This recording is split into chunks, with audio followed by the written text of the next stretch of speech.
Hello beautiful Mabuhay and welcome to Jay's Nest. Today is a Jay Jabbers. This is just where I take random topics from the cloth diaper community and I bring it here and we chat about it. In this space, I love to support caretakers and parents through their navigation of the cloth diaper experience. Whether they choose cloth or they don't choose cloth, my channel is here for education and support. Today, you already know, you saw the title, we're going to talk about the things I don't like about cloth diapering part 2. I'll link part 1 down below if you haven't seen it. Actually, in part 1, I did completely take out a whole piece of rant, which was probably like 4 minutes long, about stealing intellectual property. We see a lot of brands, and I'm just going to talk about it in this video because a lot of people don't understand, and a lot of these brands, especially these smaller shops, these pre-order shops, they don't know. So this is not to shit on people specifically. This is just to bring awareness about intellectual property and how it works. So companies doing Dunkin' Donut prints, Starbucks prints with the logos, Disney prints, Disney characters, Bluey prints, right? Just all of these things with all of these brand logos on it.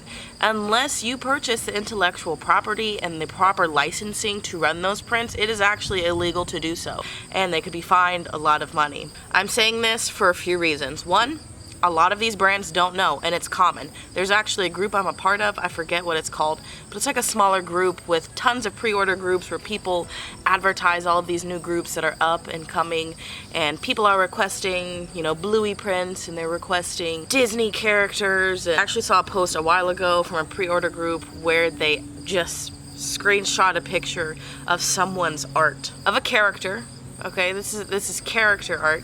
They screenshotted the photo, ran it as a pre-order. The diapers came in.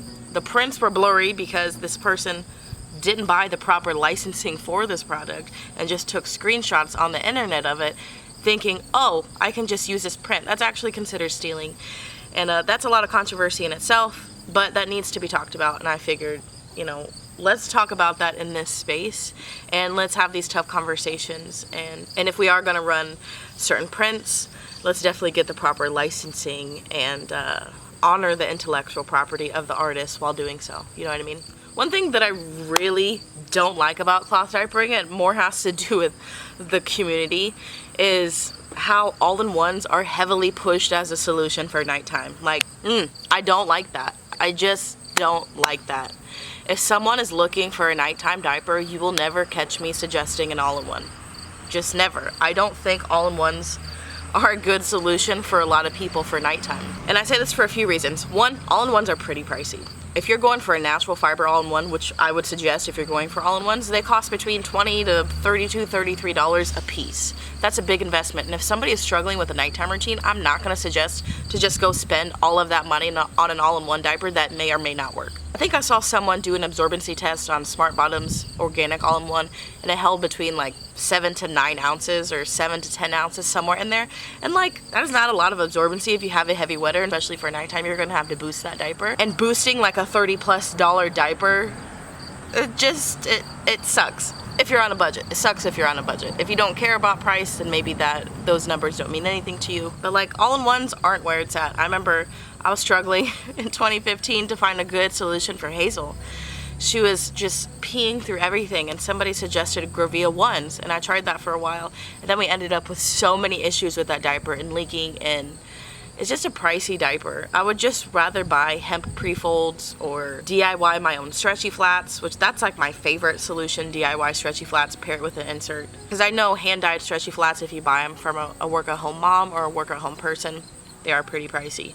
They cost just as much as a natural fiber all-in-one. People also like fitteds for nighttime, but all-in-ones for nighttime, I just don't love it. Limited absorbency, pretty bulky if you really need to boost absorbencies. They're one of the higher priced diapers, and so that's like a big ticket item, especially if you're on a budget to invest your money in, just for it to not work. So I don't love the whole like do all-in-ones for nighttime. It's not my thing. I will also say all-in-ones are a little harder to clean as opposed to something like a flat diaper, because a flat diaper is a single layer of fabric. They just wash and dry very easily. All-in-ones have many layers to penetrate through as far as like agitation and soap and water. If you don't have a great wash routine with good agitation, your diapers could end up stinky. Another thing I don't like is newborn diapers. So this diaper has it. This is a Rumparoo's newborn cover. The front of it has an elastic dip. This diaper is a Cloth Ease diaper, size 0 from Green Mountain Diapers. This cover has a snap down. This is the only newborn cover I've seen with an actual snap down to fit under the cord. But there are some newborn diapers that just don't have anything there. And I just think all newborn diapers should at least have just a tiny little elastic dip there. I just don't like when newborn diapers don't have that. I cloth diaper my babies straight from birth when they have the cord on. Some babies lose their cord in 4 days. Some babies lose their cord in 2 weeks. A few of my babies grew out of their newborn diapers like that. They grew out of them really fast. I want to get the most use as I can out of my newborn diapers personally. The thing I probably hate the most about cloth diapering, and this will probably be my last point, I have a few things that kind of jet off this topic specifically, is the trial and error. I hate it. I hate the trial and error of cloth diapering. And that's why a lot of people don't even give cloth diapering a chance, is because they don't know if it's going to work for them. And if they use it and they get leaks, they're going to have to find something else that works. And I guess disposables are the same way. You can try a brand of disposables and it doesn't work, so you buy a different brand of disposables. But the investment up front for disposables is less than cloth. So if someone spends $100 or $200 on a stash of cloth diapers and that absorbency isn't working, they're going to have to sell some of that off and buy other absorbency, as opposed to disposables where you can buy a small pack for, I don't know, 10 bucks or whatever, 20 bucks, and it doesn't feel like you've lost out much if your disposable diapers leak. Disposable diaper leaks are so common. Nobody bats an eye, but when somebody has one leak in a cloth diaper, it's the end of the world. But there are a few ways cloth diapering can be trial and error, like getting the fit right, getting the absorbency right, trying to figure out which systems you like, trying to get a good wash routine down that works for you. I don't believe wash routines are one size fits all. I believe people can get their cloth diapers clean in many ways. And sometimes there are people out there that don't agree with that sentiment and say you only have to wash your cloth diapers this specific way. And if you don't wash it in this specific way, you're doing it wrong. And then people follow that specific way and they end up with issues. And then these people are like, well, you probably didn't follow the directions right because this way works. And they're like, but it didn't. You know what I mean? A little gaslighty over here. And so it's just like, tweak your routine a little. Just tweak it a little. And see if that works for you, and just keep tweaking until you find something that works. I always recommend her, Anna from Nerdy Mamas. She's great at helping troubleshoot routines and keeping it simple. No worksheets, no weighing your diapers, just simple. The trial and error is what keeps cloth diapering a mystery, because people are always asking me, what's the best diaper? Like, what diapers do you use and why are they the best? It's like, I don't believe that the diapers I'm using are the best diapers out there. Just because there's a little number next to my name, Jay's Nest, doesn't make my experience more valuable than yours. We all have our own experiences. Every experience I've had, I've cloth diapered 3 children, all of them have been very different from each other. And no one of those experiences were more valid than the next. You know, the diapers I loved in 2016 are different than the diapers I love in 2021. Does that make the 2021 diapers better because I've been cloth diapering longer?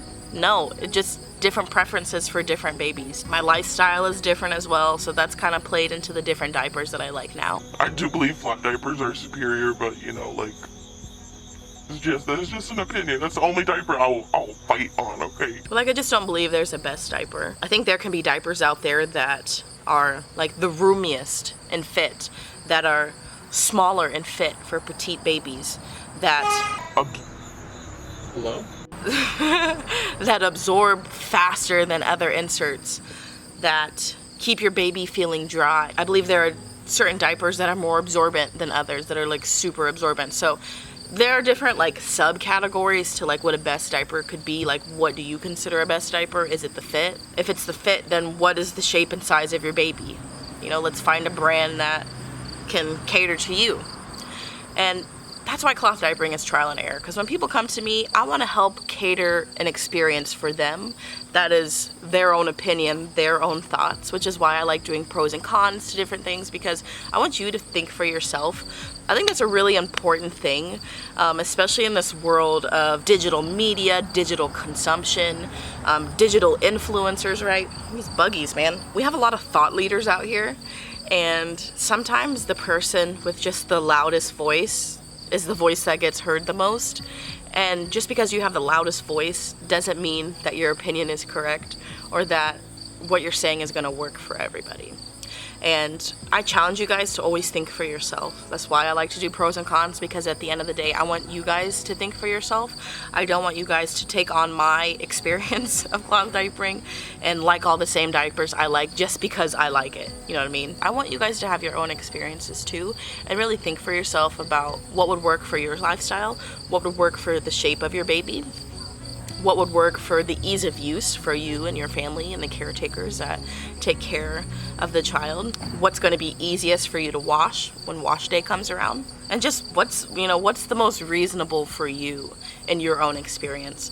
And I think that's important, because then that personalizes your own experience and you're not just copy and pasting, you know what I mean? Because someone online said this diaper was great and then you try it and you hate it. Like I would just hate that. I don't want to curate content telling you the best diapers and like force feeding you opinions, and then you completely fail and you hate it and you feel like you're a failure because you feel like you're doing something wrong because it didn't work for you. And I don't ever want anybody to feel that way when it comes to cloth diapering and feeling like you're a failure because something didn't work for you. It's okay if something didn't work for you. That's just the trial and error of cloth diapering. Let's continue this conversation down below. If you have any questions, definitely ask them down below. And let's just chat with each other. What do you guys hate about cloth diapering? Do you agree with any of my points? Or do you have other viewpoints about cloth diapering that you just don't like?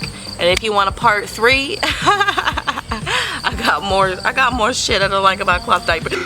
Spider. That's a weird looking spider. Alright, on that note, I'll talk to you guys later. Bye.